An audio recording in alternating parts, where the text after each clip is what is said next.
Thank you, Mr. Chairman. I rise today to offer an amendment that would shift funding away from the Afghanistan Infrastructure Fund in order to reduce our deficit and focus on investing here at home.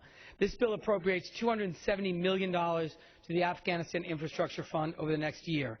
This fund is notorious for its inefficiency. Several government watchdogs, including the Special Inspector General for Afghanistan Reconstruction, have repeatedly found that projects funded through the Afghanistan Infrastructure Fund are hopelessly behind schedule, lack proper oversight, and are poorly administered. One example, the Kandahar Bridging Solution Project, which was developed to help provide electricity to a troubled region in Afghanistan, went 20% over budget in its first year of development, costing $8 million more than planned. Even with these cost overruns, the anticipated gains from this project are in serious jeopardy because of the slow pace of construction of related infrastructure that are essential to the region's long-term electricity needs. The failure to complete this project has led to higher fuel costs borne by the American taxpayer and raises serious questions about Afghanistan's ability to sustain electricity production in the future because of these high costs. The original intent of the Afghanistan Infrastructure Fund was to identify a small group of infrastructure projects in 2011 that were shovel-ready and capable of being completed by the middle of 2013. The Afghanistan Infrastructure Fund was never meant to last beyond the completion of these 7 projects or into the fiscal year 2014. And yet here we are, once again appropriating hundreds of millions of dollars for projects that remain stalled and ineffective. Meanwhile, we're making major cuts in critical domestic funding here at home and doing almost nothing to rebuild the crumbling infrastructure in our own country. Congress has appropriated more than $1.1 billion over the last 3 fiscal years for the Afghanistan Infrastructure Fund, and this bill would commit another $279 million in fiscal year 2014, despite the release of a Special Inspector General report indicating 5 of 7 projects remain 6 to 15 months behind schedule.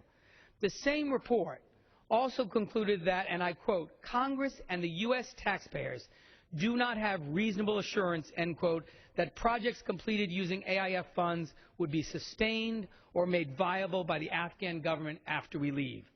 This is increasingly disconcerting when we consider that only about 10% of the $400 million appropriated in fiscal year 2012 has been dispersed as of April of 2013, with another $325 million of taxpayer money from the current year appropriations remaining unspent. So money is not being sent out as quickly enough to accomplish the original intent of the program to complete infrastructure projects by the middle of 2013. And we know that even if we were to complete these expensive projects, that they will likely not be maintained by the people of Afghanistan after our withdrawal.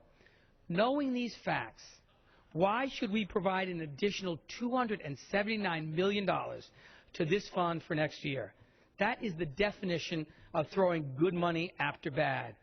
Of course, it's also useful to remember the context in which we're spending the additional money on Afghanistan's infrastructure.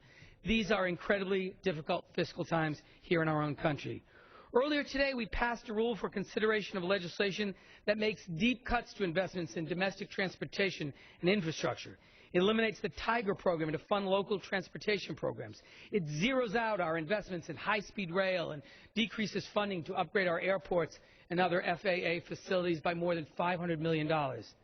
Does this Congress really believe it's more important to invest hundreds of millions of dollars in Afghanistan's infrastructure when we're cutting those same investments in our own roads, bridges, airports, and transportation systems? Let's put America's needs first. My amendment reduces the deficit, eliminates the inefficient Afghanistan Infrastructure Fund, and allows us to refocus on building our own infrastructure here at home. I urge my colleagues to support my amendment and reserve the balance of my time. The gentleman